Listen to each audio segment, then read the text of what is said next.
I'm Carly, this is Evan in Ripley. We have a dream to complete America's Great Loop. So in order to make that happen, we bought this boat. Between now and 2025, we're taking you along with as we document every step of the journey to make our dream a reality. We hope you'll join us for the adventure.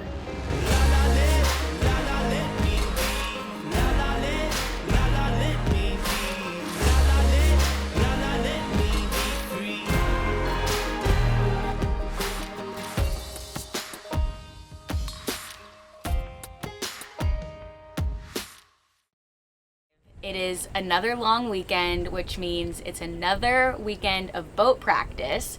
We are just taking another weekend to practice before we set off on the Great Loop, and boy, do we have a lot to catch you up on that happened in the last 24 hours. So in the last 24 hours, we have drove 35 miles north to Cuesta area, and boy, was it a good learning experience. We knew it was going to be busy because it was 4th of July, so we got up early and moving, and our first anchorage was overcrowded. It was a lot of sailboats, I think. Nobody was on them. Lines everywhere. It looked like mooring balls, but I think it was personal buoys. And then the second anchorage was a place that we'd been before, just not on our boat. And we went to go anchor there at the low tide, the lowest time of the day, at least according to the tide map. It was a little interesting. We turned around in the Jupiter Lighthouse area, went to go anchor, and actually ran aground a little bit in the mud bottom. We didn't get stuck, but it was a little nerve-wracking. We had to jump up in RPMs to get ourselves off, and luckily we were able to get off. But after that, Carly and I's heart was racing. We're like, this is not the anchorage we want to be at. So we went a little bit farther north, and here we are in this beautiful anchorage. We're the only boat. It's quiet. It's a no-wake zone, and there's a beach across the way for Ripley. So it's been a good learning experience, to say the least. Yeah, so we ran aground for the first time, which we knew was inevitable, but it was not fun. We don't want to do it again, and I'm sure we will. We definitely learned a lot. It took some time to reflect. I'm glad that we weren't filming. Honestly, the plan was for us to get settled in our anchorage and then start vlogging our weekend. But after that all happened, we just wanted to take the night to kind of chill. But also last night, Evan was trying to fix our shower sump pump because it just was not pumping out water from our showers. So we will need a new sump pump, is what we determined. So add that to the list of things we need to replace. But it was a messy job. I'm thankful that Evan has no problem getting his hands dirty. And it's a new day. It's a new day on Anchorage, a new day of learning and practice. We're gonna get started with some breakfast. And we're gonna maybe take some measurements around the boat. We were hoping to maybe do some sanding, but I don't know if we have the right tools for that. We're just gonna take you along with for another weekend of boat practice.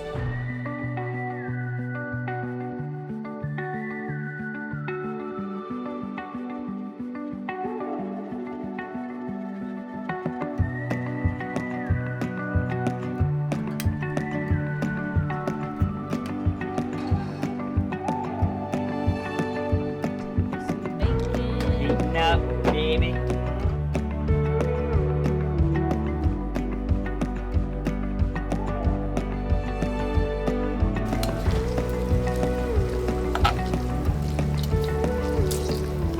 Ripley, what are your updates? She's like, I'm exhausted. Boat life is tiring because I don't take many naps because there's just so much going on. You just hunkering in. Yeah. She has been so good. Like, we're so proud of her. She's really gotten the dinghy down. She knows when there's a big wake to just kind of lay down, get close to the ground. Yeah, she's been a good girl. The latest update for the boat is I bought this bistro set from Target. It was on sale last week for $100 total.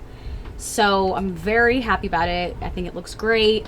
We had it out like this yesterday when we were cruising, and they seemed to hold very well.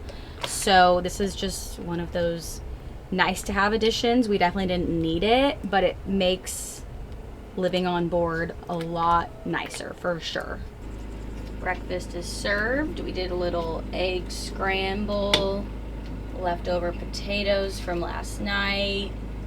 Even Ripley is getting some scrambled eggs, aren't you? Yeah, you can. You gotta sit. So surprisingly, we've never put this down all the way. So that's one of today's goals, is to see what this actually looks like completely down and turned into a bed. It hasn't been moved, so we might need our friend maybe 40. No, that is not for you. Back it up. Ooh. That's more than we've ever gotten it. Don't force it too much. Well, I just wonder, like... Is there something blocking it? There it goes. Oh, that goes down so far. I didn't realize how far down it went. Holy crap. Gosh, it scared me. I think they were hitting the bottom is the problem. Look, that's all the way down. It doesn't go any farther down. It's not open down there. Yeah. So, what the heck? Yeah, that's what it's going into.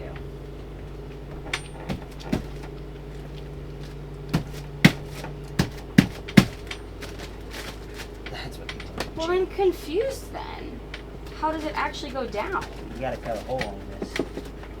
There are a couple things I need to measure on the boat so that way I can start to purchase things. We can start to replace a couple things. One, not as important, but you're in the way. You are the center of attention, huh? You always need to be the center of attention. Okay, so this one's not as important, but at the same time I feel like it is because we track a lot of stuff into the boat. Feet get wet and I don't want the floor, the wooden floor, to get wet and everything. So I want to get a nice little runner here, but I also want it to be machine washable. That way, since it probably will get dirty a lot, I can just throw it in the washer when need be. So let's measure this area. 7 by 2.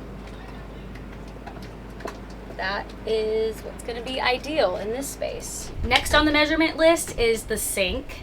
The sink is just not cutting it for me. It's not deep enough. I think there's a lot of wasted space that we could be using, and I want, I don't know what it's called, I'm gonna butcher it, but I want to be able to maneuver the faucet on my own. So let's measure it. All right, we can definitely do 15 by 15. Now I want to measure how deep it can go. I'm willing to give up the first row of cabinet space in here to make washing dishes easier. Right now, it's only measuring at like 3.5 inches deep, which again is not a lot. Looks like we can go to about 10 inches. And then I also want to make sure I don't get anything too high, not that we would, but we can go up about 12 to 13 inches for the faucet. What are you doing out there on the dinghy? Cleaning up the front locker and putting the registration in a waterproof bag. Yes, that is much needed. We've been just throwing the registration in every time we go and then taking it out every time we get out. Also got the anchor for the sandbar. Ripley is not happy that Dad's not on the boat with her. Either she wants to be with him or she wants to go swimming. Either way, oh no, she might jump. Ripley, if you jump, you cannot go back inside the boat. She's thinking about it.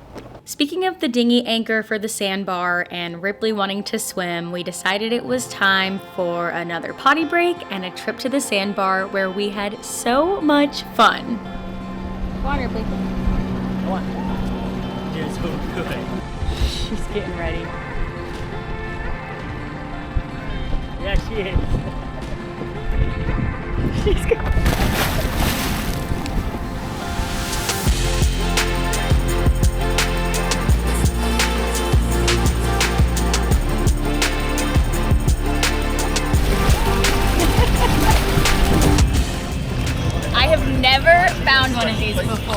But I just found a starfish. Can't tell if it's alive though. I feel like it might be. I think it is. Yeah, it's alive. It's upside down.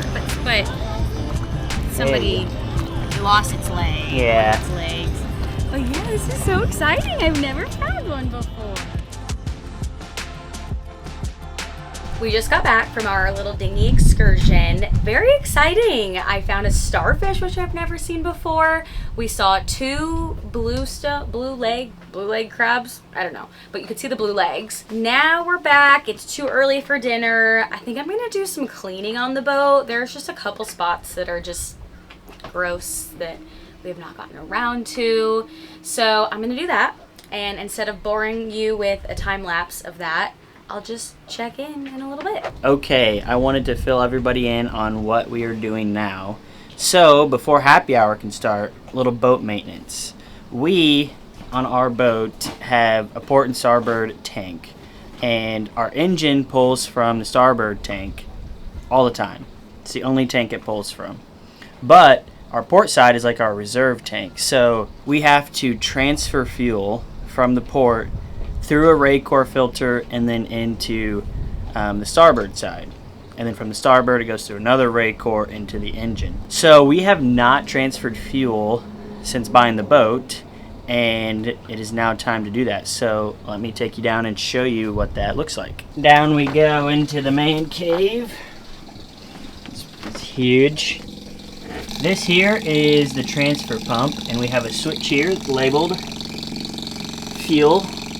When we change oil, this is this one. And we also have a holding tank switch. So, it's currently going through this Raycor right now and dumping into the tank that's right over there. And then tomorrow, that fuel pump will pump it into our engine. Not a fast process, but we use it to kind of level out the boat as well when it comes to weight. So. We've just been doing some really random things around the boat. I did some cleaning. Evan told you that he transferred over some of the fuel. He checked the LED light, or he checked the light bulbs in all of our lights on the boat. Half are LED, half are not, so we want to get those switched over. We had dinner, and now we're gonna chill just for a little bit. We're trying to time Ripley's last potty break with the local restaurant, so that way we can listen to some live music. So until then, Evan's got a line out.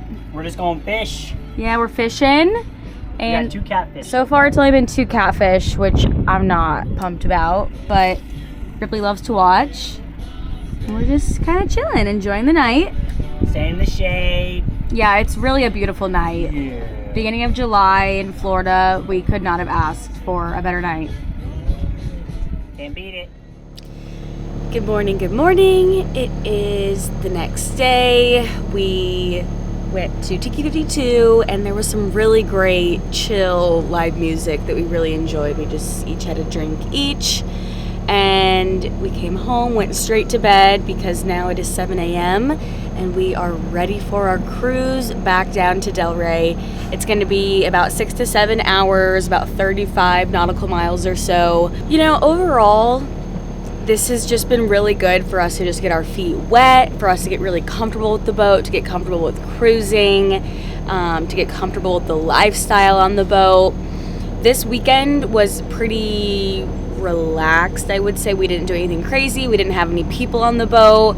We just cruised and we anchored, and then we're cruising again, which I think is how the loop's gonna be. So we have a couple things we need to tie up inside the boat, and a couple things we need to put away, and then we'll be off.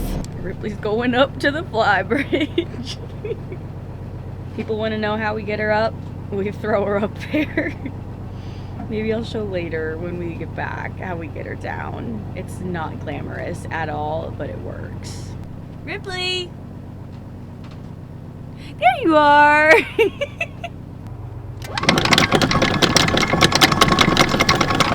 You're not moving forward, are you? No, it's supposed to be pivoting now. Yeah, it is.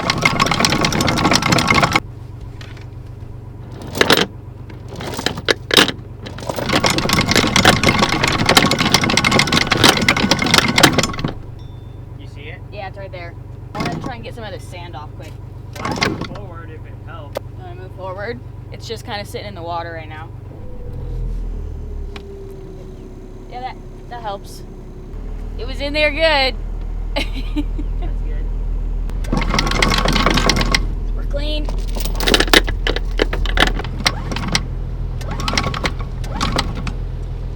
I turn around and there's Ripley. She's so concerned that I'm down here, not up there with her. It's coming. Once the anchor was secured and I made us some coffee, we were underway for the next 6.5 hours. Evan and I split up the cruise, so he drove for about 3 hours and I drove for about 3 hours. This was another great weekend of practice and learning. We now have more items added to our to-do list, some of which include cutting holes so we can completely lower our dining table, order a new sink and salon runner, install a new shower sump pump, and much, much more. Thanks for joining us again as we continue to learn the ins and outs of boat life. We appreciate all your comments and we do read them all, so please be nice. We're continuing to learn. For those of you that want to see how we get Ripley down from the Flybridge, keep watching. Otherwise, love you, bye. This is how we get Ripley down from the Flybridge. We put a life jacket on her, which helps us kind of hold her. It's a 2-person job.